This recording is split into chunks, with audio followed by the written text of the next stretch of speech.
It's not often that I'm downright intimidated by the person I'm about to interview. Kristalina Georgieva, easy for lunch. But SRK is a legend, aren't you? You're being very sweet, Richard. Like I told you, I'm not a legend. I'm Bond, James Bond. I told you that at the backstage. Yeah? Say that again, go on. What's your name? Bond, James Bond.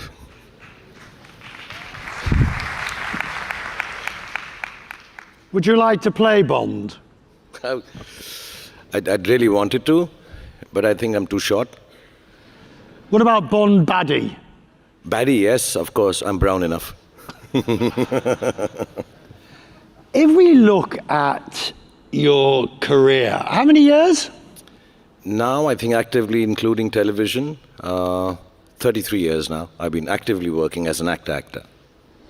But to have reached the level of stardom that you have reached, and for the length of time, is quite an achievement. It's more than that, it's a huge achievement. But it speaks to more than just, obviously, the raw talent, but it also speaks to perseverance, the ability to keep going, which is something that's so crucial. I think it's, perseverance is, I think it happens to some people. You don't have any option but to persevere. So maybe when I was young, I lost my parents very early, and then you realize that, okay, there's no rewinding this, there's no coming back from death, and you have to continue, make the most of what you have. So I was kind of a youngish orphan, and I had to work my way through it. Or it could be just part of nature, it's the nature of the beast that you are just with dogged determination, you keep on working. Where does that come from? I don't know, I've always tried to analyze it, that, why do I do what I do? Why do I wake up in the morning and just start doing it all over again, even when it's... I think it taught me, the work that I do, making films, the result happens very suddenly. You think you've made the best of films, you think it's the nicest of stories to tell, you think the world is going to love it, and you wake up on a Friday morning and realize it's the biggest flop of your career. And you're like, which happened? Which happens more often than not. Or sometimes you don't like a film and that becomes the biggest hit of your career, and you say, like, how did this happen?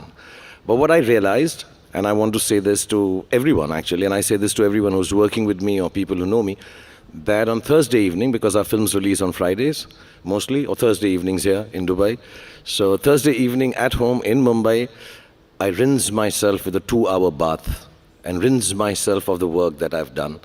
Because what happens... Well, hang on. Yeah. Let's talk about that bath. It's a ritual, yeah. Is it a ritual? I mean, do you put special oils and scents? Do you have bath salts? Do you prepare with candles? I'm not telling you my secret. You come and take a bath with me. Easy. I'm an actor. I'll show you how to do it. Should I take him up on his offer? You carry on, sir. Okay. No, but honestly, I do, because, I realize when you do a big hit film, it's done well and you're very happy and everybody's jumping around. Friday happens, Saturday happens, Sunday happens, and you realize this is a big blockbuster, but Monday I have to get back to work to make a better film. You made a flop film, Friday you're sad, Saturday you're crying, Sunday you're moping and you're not waking up from bed. Monday, you have to get back to work and start making a better film. So Mondays are for trying to make better films always, so you have to persevere. Okay, but let me be crude. You don't need the money. No, I need the money. Oh, you do? The bath oils are very expensive. Fine. If you had to define the quintessential SRK film, what would it be? I've said this before, I was telling you behind. I don't know when it happened, Richard, to be honest. I didn't realize it. I never wanted to be someone who's, like I say, peddling love or seller of dreams. I wanted to be an action guy with 8 packs and beat up people, be in a white vest, girl on my side with a Glock in my hand, and speak in baritone and things like that. But I never got the opportunity. I don't know. When I started off, suddenly everybody started think of me as someone who's, promising hope, giving hope, and spreading love. Like I spread my arms again and again.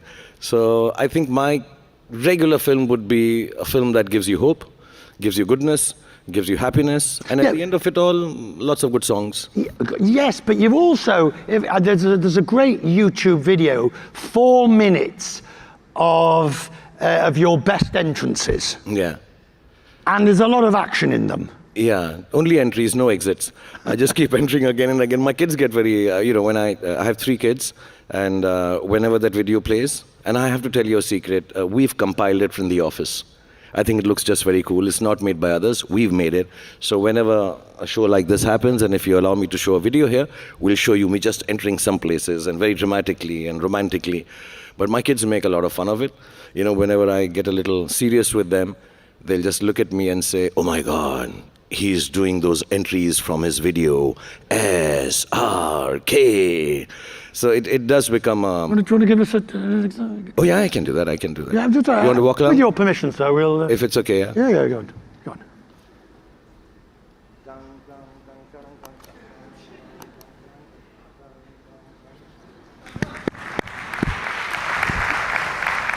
Is there something you would not do? On screen? On screen, I don't know. I wouldn't be... I'd like to give hope in my films. The stories that I tell, I hope they end with hope. I know I've done some really sad films also. I've done films which are tragedies. But somewhere down the line, I just hope that I can give hope in films. So I don't like to give hopeless cinema or hopeless stories, because I think in life and in businesses and in jobs and world, there's enough sadness.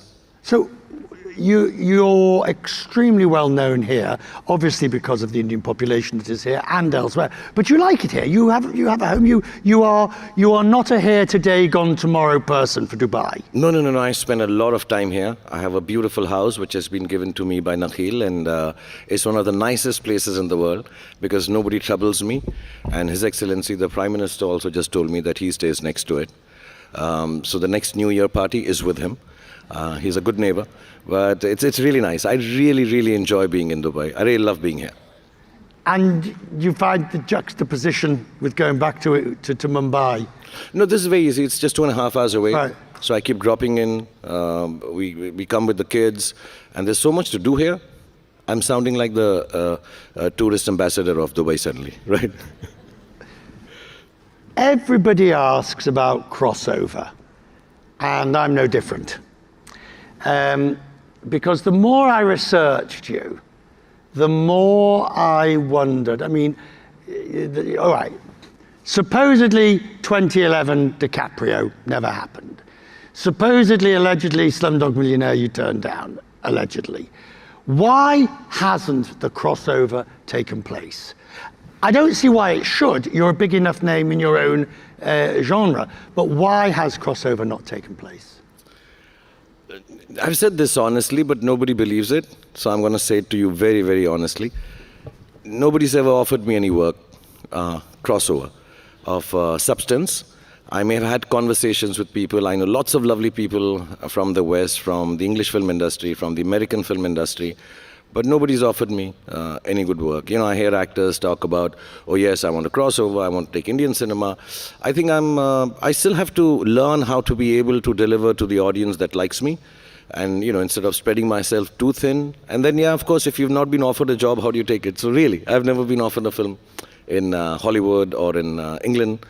Yes, Slumdog was there, now that you mention it. And I spent a lot of time with Mr. Boyle, he's very sweet. But I was doing Who Wants to Be a Millionaire on television. Successfully at that time, and I just felt in the story that was being told, the guy who was hosting was very mean in the story that was being told, and I'm like, I'm here doing Slumdog Millionaire, and the guys who were producing the show wanted me to do the film. I just found it, this guy's, I was cheating and being dishonest as the host. So I just found that it's very strange that I'm being a host and I'm cheating in the film. So I explained to Mr. Boyle that I wouldn't like to do it, please. And they're way better actors than me. And I think Mr. Anil Kapoor did it, and he was fantastic as the host.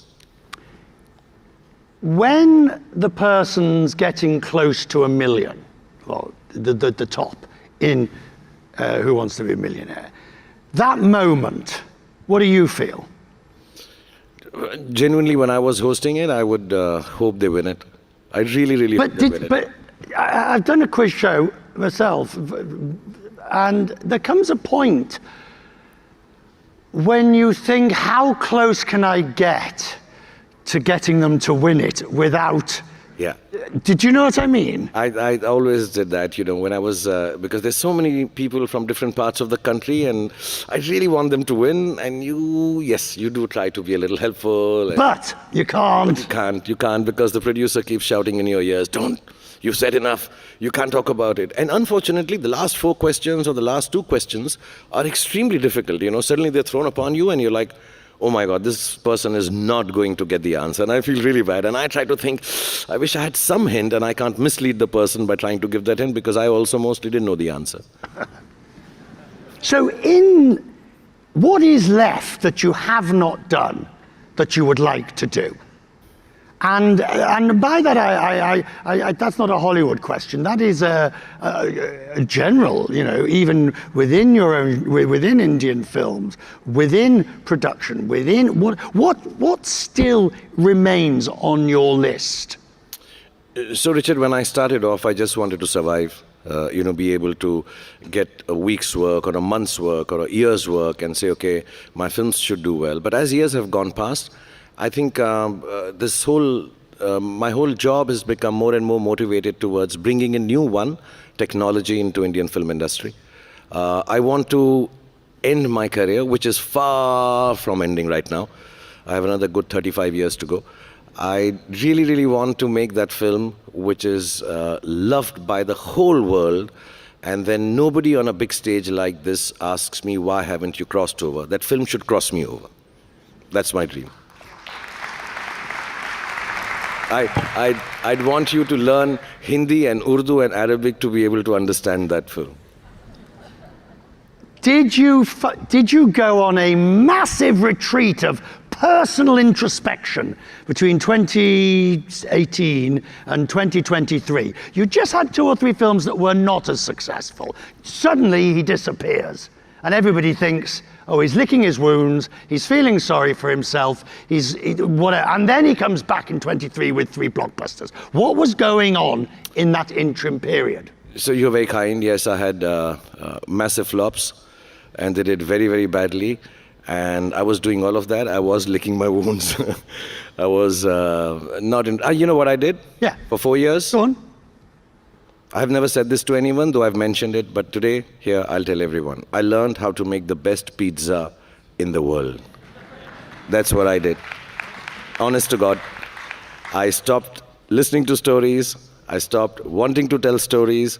I found myself and made myself a small kitchen, and I started learning how to make pizzas. And I learned what you asked me right to begin with, perseverance. Because to get the perfect pizza, it takes millions of square pizzas before you're able to make it completely round. So I learned perseverance, and I will make the best pizza in the world. Can you? No. I'm working on it. Next 4 years, when you don't see me. But was it a difficult moment when your wife and your family and everybody said, will you stop making pizza? Go back to work. Was it difficult to know now is the time to go back?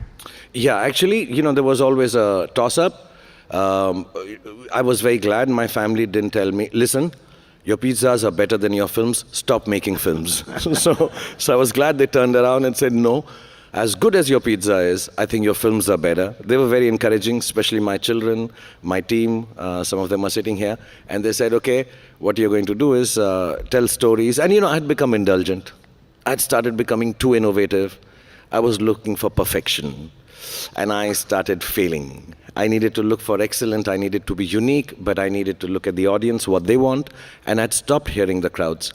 I used to go where there are thousands and lakhs of people waving at me, but I wouldn't hear or feel what they wanted to see of me. You know, I was going there and waving, and I'm saying, whatever I make, I'll be innovative. So I did a film about a vertically challenged guy. I did a film about a manic psychopathic fan, and I'm like, no, people just like to see me giving hope and happiness and love. So let's get back to that. And as a result, the movies that you came back to make, and there were 3 of them last year, were huge successes. Therefore, that introspection clearly worked. That clearly did the trick. Yes, mashallah. I think it just helped me realize that whatever you do, you have to do for the people or your consumers or your audiences. And yeah, it also made me realize one very main thing, that don't forget to pray. You have to pray and you have to get back to work. Sir, I'm going to leave you with one. I'm sorry, I've forgotten. What was your name again? Your name is? Bond. James Bond. He's available for the offers. Thank you, sir. Thank you so much, everyone. Khudafis.